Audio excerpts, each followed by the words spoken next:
all started as a freshman in high school at Chico High School in Chico, California. I was one of the few students who had to pay the full price on the student lunches. And this one semester at our high school, they brought in new food that was going to cost more. And so eventually we got our food, but when we got our food, they cut down on food, the food that they offered. So I was paying more for less.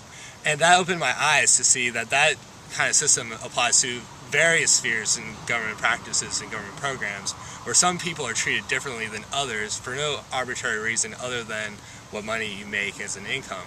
As a student, I make no income as a high school student, nor does anyone else, but still I'm treated differently because of my parents.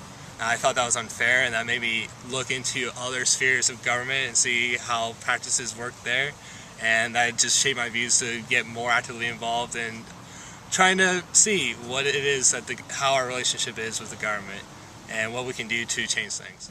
Fedrizzi sees the Chico State Republicans as a movement more than a club.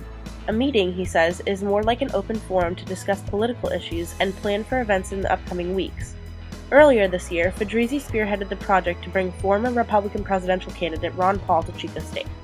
Well, we do need to recruit more people, so we always talk about what can we do to, actively show that it's okay to be a Republican and have your voice heard on campus. That's one thing that people come to our group, to our meetings, is to find out, hey, who are these people? Who are these college Republicans that people talk about? What do they think about? What are their views? What do they do here on campus? Because sure, there's people who just instantly get turned off that we have a table on campus, and we get quite a few hecklers, and we've had quite a few instances where we had to deal with some unfortunate people from the community who don't embrace the values that Chico State upholds when it comes to diversity and acceptance of other people. But I wouldn't let that get us down. It's really been a positive experience here at Chico State, and I enjoy talking to everyone who comes by our table and wants to chat, whether they're detracting from us or they are showing some support. Because without all sides of the issues being present, we believe that there's a tyranny on decision making, and we don't believe that's ever a good thing. We always want everyone's voices being heard on the table, regardless of your political leanings. One of the most important political debates for Chico State students this November is over Prop 30, Fedrizzi says. The proposal is a sales and income tax increase initiative, which would raise California's sales tax to 7.5% from 7.2% and increase taxes on earnings over $250,000. The tax revenues would go toward preventing $6 billion worth of cuts to spending on education programs in 2012 through 2013.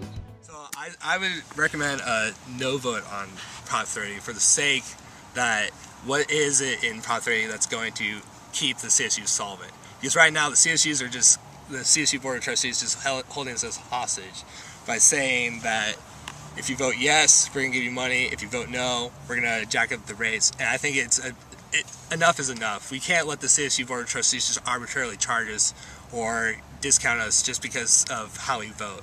We need to stand up to them and say, hey, you guys stop doing this. The bill itself, Prop 30, gives exactly $0 to the CSUs. All that money goes first of all, it goes towards a public safety account, and then after that, it goes to the education account that's accessed by K through 12 charter schools and community college districts, with zero money being allocated to CSUs and the UCs. Now, how does it protect the CSUs?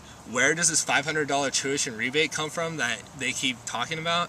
It comes from the fact that the CSU's Board of Trustees had a meeting and voted that if students vote yes on it, if they vote their way and vote yes on it, CSUs are going to give the students $500 in tuition rebate. If they vote no, CSUs are going to arbitrarily jack up the rate again by $150. Now, of course, we'd all like $500. That sounds nice. But if that's the price we need to pay to get even larger increases in the future, I say that's not a worthwhile investment.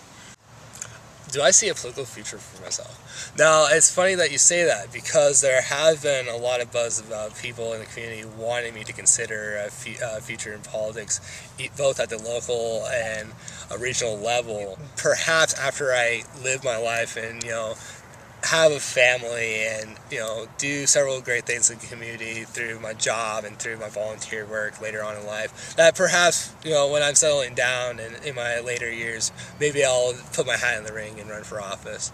Of course, I'm heavily involved with Chico area politics. I know quite a few political bigwigs on both sides of the aisle, and it's all in good fun because every election season it's almost like we're having a reunion and we all meet up again, and it's the most active that I can get involved because Chico area politics affect Chicoans the most.